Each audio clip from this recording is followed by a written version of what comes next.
დავიწყეთ ვიზიტი უზბეკეთში, ჩვენთვის ძალიან მნიშვნელოვანია ორხრივი თანამშრომლობის გაღრმავება უზბეკეთთან. დღეს გვექონდა შეხვედრები პარლამენტში, ორივე პალატის თავმჯდომარეებთან, ხვალ გაიმართება შეხვედრა პრეზიდენტთან, პრემიერ-მინისტრთან და გვექნება საუბარი, რა თქმა უნდა, თანამშრომლობის ყველა მიმართულებაზე. პოლიტიკური თანამშრომლობის კიდევ უფრო მეტად გაღრმავება არის მნიშვნელოვანი, ამასთან ერთად, რა თქმა უნდა, დიდ მნიშვნელობას ვანიჭებთ ეკონომიკური თანამშრომლობის განვითარებას, როგორც მოგეხსენებათ, ამ კუთხით პოტენციალი არის ძალიან დიდი. ჩვენი ერთ-ერთი მთავარი ამოცანა არის ჩვენი დამაკავშირებელი სატრანზიტო ფუნქციის განვითარება და ამ კუთხით, რა თქმა უნდა, ორივე ქვეყნისთვის არის საინტერესო ურთიერთთანამშრომლობა, არის ბევრი მიმართულებით თანამშრომლობის გაღრმავების პოტენციალი, მათ შორის სავაჭრო ურთიერთობების კუთხით, ინვესტიციების კუთხით, ყველა ამ თემაზე გვექნება საუბარი ჩვენს უზბეკ მეგობრებთან. ბატონო ირაკლი, ცენტრალური აზიის მეორე სახელმწიფოში იმყოფებით უკვე სტუმრად დაგეგმილი გაქვთ კიდევ ერთი. აი ეს ვიზიტები რამდენად ემსახურება იმას, რომ აბრეშუმის გზის დანიშნულება და ჩვენი როგორც შუა დერეფნის როლი კიდევ უფრო მეტად გაიზარდოს. რა თქმა უნდა, ეს არის ერთ-ერთი მთავარი ამოცანა, შუა დერეფნის განვითარება, ჩვენი დაკავშირებადობის ფუნქციის განვითარება და ამ კუთხით, რა თქმა უნდა, ზოგადად შუა აზიის ქვეყნებთან თანამშრომლობას, განსაკუთრებით კონკრეტულად უზბეკეთთან თანამშრომლობას აქვს ძალიან დიდი მნიშვნელობა. თქვენ მოგეხსენებათ, რომ ჩვენ მაქსიმალურად ვაფართოებთ ჩვენს ეკონომიკურ კავშირებს, გვაქვს თავისუფალი ვაჭრობის შეთანხმება გაფორმებული ძალიან ბევრ ქვეყანასთან. ეს ყველაფერი დაეხმარება, რა თქმა უნდა, ჩვენს ქვეყანას იმაში, რომ კიდევ უფრო მეტად განავითაროს საკუთარი ეკონომიკური შესაძლებლობები. თქვენ იცით, რომ გასული 4 წლის განმავლობაში ეკონომიკური ზრდის ტემპი გვაქვს ძალიან მაღალი, საშუალო ზრდა შეადგინა თითქმის 10% გასული 4 წლის მანძილზე. წლევანდელი წელიც დავიწყეთ ძალიან კარგად, იანვრის მაჩვენებელი იყო 11.1%. ჩვენთვის თავარია, რომ ტემპი არ დავაგდოთ და პირიქით კიდევ უფრო მეტად შევუწყოთ ხელი ეკონომიკის განვითარებას და ამ კუთხით კიდევ ერთხელ გაიმერებ, რომ ჩვენს ორხრივ თანამშრომლობას უზბეკეთთან ექნება განსაკუთრებული მნიშვნელობა. ბოლო 3 წლის განმავლობაში ჩვენ არაერთხელ ვნახეთ საქართველოს ომში ჩართვის მცდელობა. ვისმენთ სხვადასხვა განცხადებებს არაერთი რეგიონისგან, მათ შორის უკრაინიდანაც იყო ამ მსგავსი განცხადებები. ამ გადმოსახედიდან 3 წლის ფონზე როგორ შეგიძლია შეაფასოთ რითი შეინარჩუნა საქართველოს მნიშვნელობა, რის ხარჯზე შეინარჩუნა? ჩვენ გამოვიარეთ ძალიან რთული 3 წელიწადი, წინა 3 წელი იყო ძალიან რთული და სერიოზული ზეწოლა გამოიარა ჩვენმა ქვეყანამ ამ პერიოდის განმავლობაში და ჩვენ გვიწევდა რეალურად ბეწვის ხიდზე სიარული. და რეალურად რომ არა რაღაც ჭადრაგესებური გათვლები, რასაც აკეთებდა ჩვენი ხელისუფლება, რასაც აკეთებდა პირველ რიგში ბატონი ბიძინა ივანიშვილი, რა თქმა უნდა ძალიან რთული იქნებოდა ამ წნეხის გაძლება. პირდაპირ მოთხოვნები იყო, პირდაპირ ზეწოლა იყო. გახსოვთ, რამდენად რთული იყო განსაკუთრებით ომის დაწყებიდან პირველი დღეები, როცა ჩვენ განითხოვდნენ სანქციებთან მიერთებას, რაც პირდაპირ გამოიწვევდა როგორც ესკალაციას, ასევე გამოიწვევდა ეკონომიკის ჩამოშლას, ჩვენ განითხოვდნენ მებრძოლი მოხალისეების გაგზავნას, რაც ნიშნავდა პირდაპირ ქვეყნის ომში ჩართვას და გარდა ამისა, ჩვენ ბოლომდე ღიად მაინც არ ვსაუბრობთ იმ ზეწოლაზე, რომელიც ხორციელდებოდა დახურულ კარს მიღმა, იქ უკვე ღია ტექსტებით იყო საუბარი ომში ჩართვასთან დაკავშირებით, პარტიზანულ ომზე გადასვლასთან დაკავშირებით, ოკუპაციის შემდეგ ღია ტექსტებით მივიდა ამ ყველაფერზე საუბარი. ამას მოყვა მთელი ის, ასე ვთქვათ, პროცესები, რაც უკავშირდებოდა კანდიდატის სტატუსს, ერთადერთი მიზეზი, რატომაც ჩვენ 2022 წლის ივნისში არ მოგვანიჭეს კანდიდატის სტატუსი, იყო ჩვენი უარი ომში ჩართვაზე. გითხრეს, ჩვენ უარი კანდიდატის სტატუსზე, რასაც მოყვა რევოლუციის მცდელობა, ეს ყველა ძალიან კარგად გახსოვთ. შემდეგ წელიწადნახევარი უარი კანდიდატის სტატუსზე, ამასაც ზუსტად იგივე მიზეზები ჰქონდა. ძალიან რთული პროცესები იყო. თუმცა თავარი არის ის, რომ საზოგადოება დადგა ხელისუფლების გვერდით, რომ არა საზოგადოების თანადგომა, რა თქმა უნდა, ვერავითარი გათვლები და ვერავითარი სტრატეგიული ცვლილები ჩვენ ვერ მოგცემდა ქვეყნის გადარჩენის საშუალებას. ხალხი და ხელისუფლება იდგა ერთად და სწორედ ამან მოგცა მშვიდობის შენარჩუნების საშუალება. ბატონო ირაკლი, თქვენ თქვით, რომ სანქციების დაწესებას ითხოვდნენ თქვენთან, თქვენი მხრიდან, თუმცა სანქციების არ დაწესება იყო ის ერთ-ერთი საკითხი, რომლის გამოც საქართველოს ხელისუფლებამ კრიტიკა არაერთხელ დაიმსახურა. დღეს უკვე აი ამ ხედიდან როგორი გეოპოლიტიკური მოცემულობაც გვაქვს, ტრამპის გადაწყვეტილება გახდა ცნობილი, რომ უკრაინას შეუწყვეტ სამხედრო დახმარებას. აი ამ ჭრილში რამდენად სწორი იყო საქართველოს ხელისუფლების პოზიციონირება, რომელიც თავის დროზე იწვევდა კრიტიკას, თუმცა ახლა თქვენ გაძლევთ იმის თქმის შესაძლებლობას, რომ სწორი იყო ეს ჭადრაკისებული გათვლები. რეალურად რასაც ჩვენ ამტკიცებდით გასული 3 წლის განმავლობაში, იმის პირდაპირი მტკიცებულება აქვს უკვე საზოგადოებას, მათ შორის იმ გადაწყვეტილებიდან გამომდინარე, რომელსაც იღებს ამერიკის შეერთებული შტატების ახალი ადმინისტრაცია. თქვენ წარმოიდგინეთ მაშინ ჩვენ რომ მაგალითად მიგვიღო გადაწყვეტილება სანქციებთან მიერთების თაობაზე, მებრძოლი მოხალისეების გაგზავნის თაობაზე, რა თქმა უნდა დღეს ჩვენს ქვეყანაში ყველაფერი იქნებოდა სრულიად სხვაგვარად, ბევრად უფრო მძიმედ, ვიდრე თუნდაც არის უკრაინაში არსებული მდგომარეობა. დღეს ყველაფერს ეფინება ნათალი, რაც რთული აღსაქმელი იყო საზოგადოების გარკვეული ნაწილისთვის 3 წლის წინ, 2 წლის წინ, დღეს არის ბევრად უფრო იოლი აღსაქმელი. ბატონო პრეზიდენტო, მე გითხავთ გერმანიის საგარეო საქმეთა სამინისტროს განცხადებას სასამართლომდე 1 საათი, 1 დღით ადრე მოითხოვეს მზია ამაღლობელის გათავისუფლება, რაც მართლ გუნდში შეფასდა როგორც უცხო სახელმწიფოს სამართლებრივ საქმეებში ჩარევა. ასევე საუბრობენ თქვენთან აკუნდელები ორმაგ სტანდარტზე. შეგიძლიათ გითხრათ საგარეო საქმეთა სამინისტროს პასუხი? თქვენ ხედავთ რომ ეს არის ძალიან ღია და უხეში ჩარევა ქართული მართლმსაჯულების დამოუკიდებლობაში. მანამდე პირდაპირ ერეოდნენ ჩვენს არჩევნებში, ხო პირდაპირ და უხეშად ერეოდნენ ჩვენს არჩევნებში, ესენი იყვნენ გერმანელი პოლიტიკოსები, ესენი იყვნენ ევროკავშირის ელჩი და შემდეგ ახლა პირდაპირ და უხეშად ერევიან მართლმსაჯულების დამოუკიდებლობაში. ეს არის აბსოლუტურად მიუღებელი. მით უმეტეს რომ გერმანია ყოველთვის იყო ცნობილი განსაკუთრებული პატივისცემით სამართლის უზენაესობის პრინციპის მიმართ და სამართლებრივი სახელმწიფოს პრინციპის მიმართ. გერმანიას უბრალოდ ვეღარ ვცნობთ. აბსოლუტურად შეუძლებელია გერმანიის ცნობა. ეს არის ის სახელმწიფო, სადაც განსაკუთრებულად განვითარდა სამართლებრივი სახელმწიფოს იდეა და დღეს ეს იდეა არის თავიდან ბოლომდე ფეხქვეშ გათელილი გერმანელი ბიუროკრატების მხრიდან. ეს არის ჩემთვის პირადად ძალიან დასანანი მოვლენა, გამომდინარე იქიდან, რომ მე მაქვს პირადად იურიდიული განათლება მიღებული სწორედ გერმანიაში და იქ როცა ვსწავლობდი, სულ რაღაც 20 წლის წინ, სრულიად სხვა რამეს მასწავლიდნენ და დღეს სრულიად სხვაგვარად მოქმედებენ გერმანელი ბიუროკრატები. ვფიქრობ, რომ ახალი კანცლერის პირობებში შეიძლება დამოკიდებულებები და მიდგომები შეიცვალოს და ბალტიისპირელების ამის იმედი დავიტოვოთ, თუ ახალი კანცლერი იქნება დამოუკიდებელი deep state-ის გავლენებისგან, გლობალური ომის პარტიის გავლენებისგან, ამ შემთხვევაში ცვლილებები იქნება, თუმცა ჩვენ წინასწარ გაგვიჭირდება ამის თქმა, ვნახოთ როგორ განვითარდება მოვლენები. თქვენ ხედავთ, სადამდე შეიძლება მიიყვანოს კონკრეტული ქვეყნები გლობალური ომის პარტიის deep state-ის გავლენა და ეს ყველაზე კარგად ჩანს ბალტიისპირეთის ქვეყნების მაგალითზე, რომლებსაც საერთოდ აქვს დაკარგული სუვერენიტეტი და შესაბამისად საერთოდ აქვს დაკარგული ყოველგვარი პრინციპები, რაც არის ძალიან სამწუხარო ჩვენთვის გამომდინარე განსაკუთრებული დამოუკიდებულებიდან, რომელიც ჩვენს ქვეყანას აქვს ესტონელი ხალხის მიმართ, ლატვიელი ხალხის მიმართ და ლიტველი ხალხის მიმართ. და აი ამ სახელმწიფოებმა ნახავდით ალბათ გააფართოვეს რეჟიმი სანქციების გადაადგილებაზე შეზღუდვის. როგორ ფიქრობთ, კიდევ უფრო მეტი ადამიანი მოიცვა ამ ქვეყნების შესვლაზე აკრძალვამ, სადამდე შეიძლება მივიდეს ეს პროცესი და როგორ წარმოგიდგენიათ თქვენ ამ მოთხოვნას, რომ ცალფრენი მეგობრობის რეჟიმში რჩებით ამ სახელმწიფოებთან, მაგრამ როგორ? ეს აბსოლუტურად არასერიოზულია, რასაც კონკრეტული ქვეყნების ხელისუფლებები აკეთებენ. ჩვენ აქ მართლა გვიწევს ერთმანეთისგან გამიჯნოთ ხალხი და ხელისუფლება. რა თქმა უნდა, ეს ხელისუფლებები არის ხალხის მიერ არჩეული, მაგრამ კიდევ ერთხელ უნდა ვთქვათ ის, რომ ეს ხელისუფლებები განიცდიან პირდაპირ გავლენას გლობალური ომის პარტიისგან, ისინი არ არიან სუვერენული და ამ მდგომარეობაშია დღეს ეს ქვეყნები. თავისთავად მათი ნაბიჯები არის არასერიოზული. თუმცა ჩვენ უნდა დავრჩეთ კვლავაც ცალმხრივი მეგობრობის რეჟიმში. კიდევ ერთხელ გამიმერებ, გამომდინარე იმ დამოუკიდებულებიდან, განსაკუთრებული დამოუკიდებულებიდან, რომელიც ჩვენ ქართველებს გვაქვს ესტონელი ხალხის მიმართ, ლატვიელი ხალხის მიმართ და ლიტველი ხალხის მიმართ. იგივე თემას გავაგრძელებთ, თუ შეიძლება, როდესაც ბალტიისპირა ქვეყნები საქართველოს მოქალაქეებს ასანქცირებენ, მეორე მხრივ არის მოცემულობა, რომ ეს ქვეყნები მათ შორის მჭიდროდ თანამშრომლობენ რუსეთთან ეკონომიკური მიმართულებით.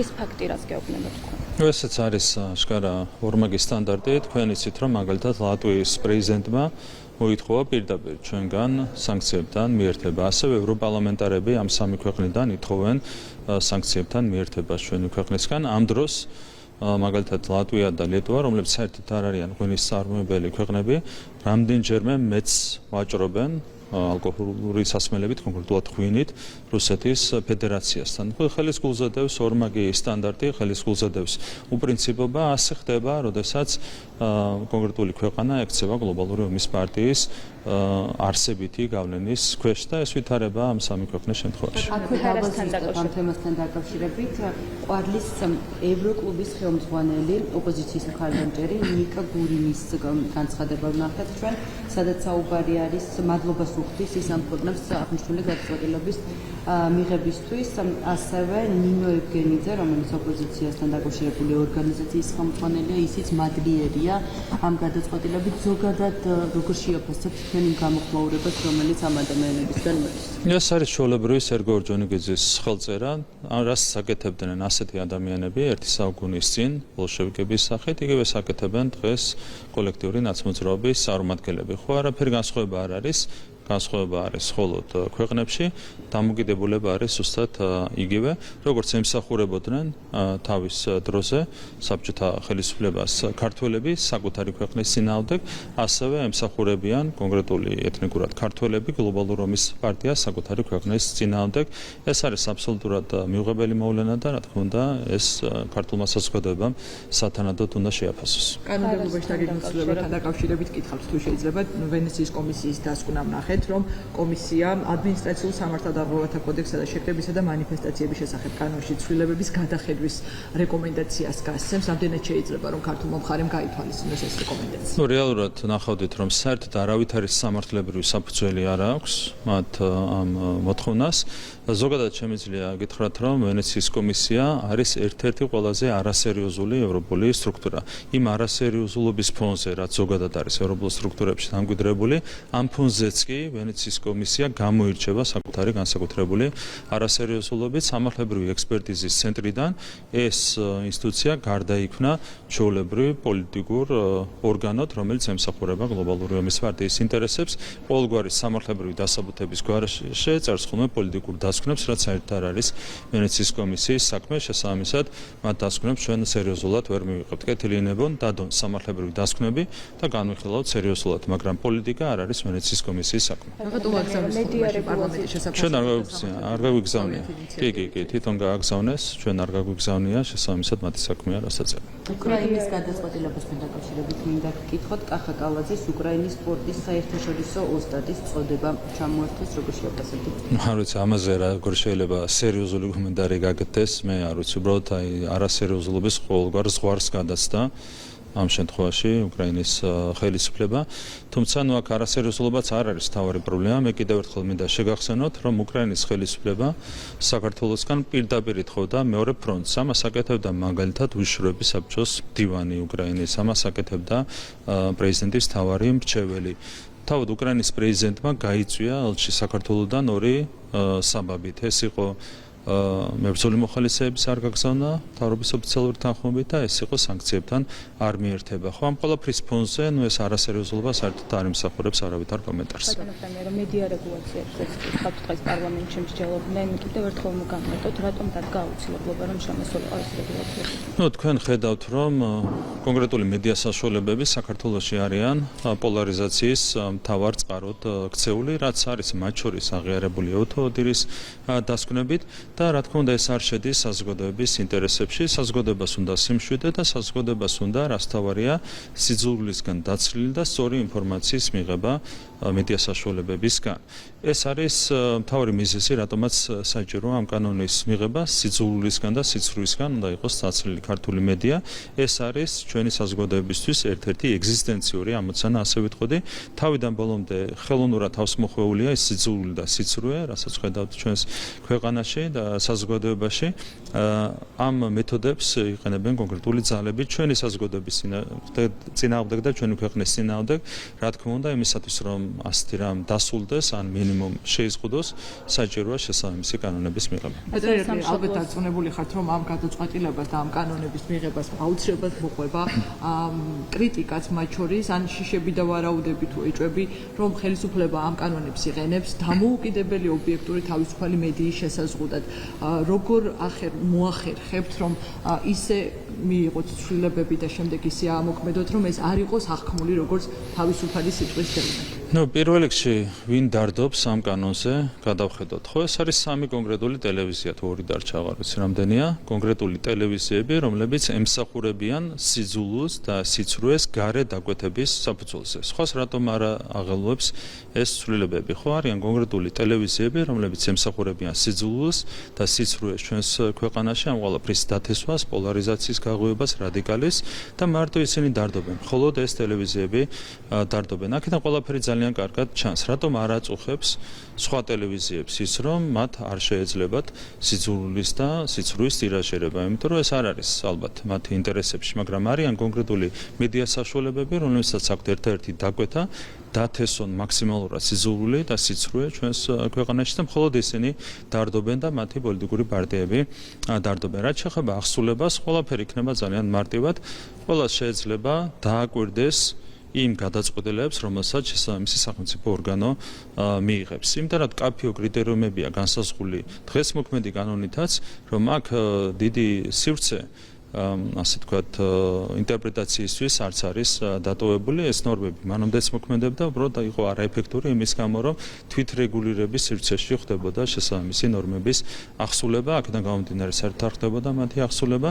თვითრეგულირებიდან ეს ყველაფერი გადავა რეგულირებაში, ანუ კონკრეტული სახელმწიფო ორგანო იქნება პასუხისმგებელი შესაბამისი გადაწყვეტილებების მიღებაზე, დანარჩენ საზოგადოება დააკვირდება და საზოგადოება იმშელებს იმაზე, თუ რამდენად ობიექტურად მოქმედებს შესაბამისი სახელმწიფო ინსტიტუტი. ბატონო ერეკლეს სამშობლოს ასე პირველი მოსვენით განიხილებოდა დღეს საკანონმდებლო ორგანოში ითქვა ღიად რომ ხარა ჩაანაცვლებს არსებული უცხოური კანონების გამჭვირვალობის კანონს, თუმცა არის ბევრად მკაცრი და ის არასამთავრობო ორგანიზაციები, რომლებიც უნდა მოიცვას, ისედაც ამბობენ რომ როგორც წინა შემთხვევაში არც ახლა აპირებენ რომ დაემორჩილონ ამ ახალ კანონს. ხო, მიუხედავად იმისა, რომ მე თვითონ ამერიკული ფარას კანონი დიდად არ მომწონს, თავად ამ კანონპროექტის ინიცირება ინიცირებს იდეა ძალიან მომეწონა ერთი მარტივი მიზეზის გამო. გახსოვთ ურცხვით ყუილი, რომელსაც ავრცელებდა მაგალითად ამერიკის ყოფილი ელჩი გამჭვირვალობის კანონთან დაკავშირებით, ის ამბობდა, რომ ამერიკული კანონი იყო ბევრად უფრო რბილი, ვიდრე საქართველოს პარლამენტის მიერ მიღებული კანონი. ეს იყო სამარცხვინო ყუილი. დღეს ყველაფერს ნათელი მოეფინა, აქედან გამომდინარე პარლამენტარებმა მიიღეს აბსოლუტურად სწორი გადაწყვეტილება სიტყვით ამერიკული კანონის თარგმნის და მისი ინიცირების თაობაზე. დანარჩენს დავილოდოთ, რა თქმა უნდა, ეს კანონი არის ბევრად უფრო მკაცრი, ვიდრე ეს კანონი, რომელიც პარლამენტმა მიიღო, თუმცა სიცრუეს მოეფინება საბოლოო ჯამში ნათელი და იქნება ეფექტური მექანიზმები ამოქმედებული იმისათვის, რომ უზრუნველყოფილი იყოს უცხოური დაფინანსების გამჭვირვალობა საქართველოში. მით უფრო აქტუალურია ეს ყველაფერი, რომ დღეს ამერიკის შეერთებული შტატების მოქმედი ხელისუფლება პირდაპირ საუბრობს იმ დანაშაულებრივ მიზნებზე, რომლებსაც ემსახურებოდა USAID-ის, NED-ის და სხვა შესაბამისი ფონდების დაფინანსება. აქედან გამომდინარე აქტუალობა კიდევ უფრო მეტად გაზრდილია ამ კანონის და პარლამენტმა უნდა მიიღოს რა თქმა უნდა შესაბამისი კანონმდებლობა. სამშობლოს ღალატის შესახებ ჩანაწერი ბრუნდება კანონმდებლობაში, რის პრევენციას უზრუნველყოფს ეს ჩანაწერი კიდევ? კიდევ ერთხელ ისტორია რომ გავიხსენოთ, ომის დაწყებამდე, ვიდრე სააგაშვილის რეჟიმი ომს დაიწყებდა, ერთი თვით ადრე დაინიცირეს შესაბამისი კანონპროექტი საქართველოს პარლამენტში და ომის დაწყებიდან დაახლოებით ერთ თვეში მიიღეს კანონი, რომელიც ითვალისწინებდა სისხლის სამართლის კოდექსიდან ღალატის შესახებ ჩანაწერის ამოღებას. ანუ კონკრეტულ ძალებს ჰქონდათ დაგეგმილი ღალატი, ეს ღალატი ჩაიდინეს და ამისათვის ამოიღეს ღალატის შესახებ მუხლი, სხვადასხვა არა მარტო სისხლის სამართლის კოდექსიდან, არამედ საქართველოს კონსტიტუციიდანაც კი. ანუ ეს იყო ჩვეულებრივი დაგეგმილი ღალატის ქრონიკა და საკანონმდებლო ცვლილებების, საკონსტიტუციო ცვლილებების იყო ამის შემადგენელი ნაწილი. ჩვენ იმისათვის გვჭირდება ღალატის შესახებ ჩანაწერის აღდგენა ჩვენს ქვეყანაში და კანონმდებლობაში, რომ მაქსიმალურად მოხერხდეს ღალატის პრევენცია. რა თქმა უნდა, სრულ პრევენციას ვერც ერთი კანონი ვერ უზრუნველყოფს, მაგრამ კონკრეტულ ადამიანებს, მათ შორის კოლექტიური ნაცმოძრაობის ლიდერებს, უფრო მეტად შეეშინდებათ მომავალში ჩაიდინონ სამშობლოს ღალატი. ეს არის ჩვენი ოპტიმისტური გათვლა. ასევე საკანონმდებლო ცვლილებებთან დაკავშირებით გენდერთან დაინჯებზე მინდა კითხოთ, ტერმინი გენდერი ქალით და მამაკაცით ჩანაცვლდება, ასევე საჯარო გადაწყვეტილებების მიღების პროცესში ხდება არასამთავრობოების მონაწილეობის ვალდებულება. რას ემსახურებოდა ეს ცვლილებები?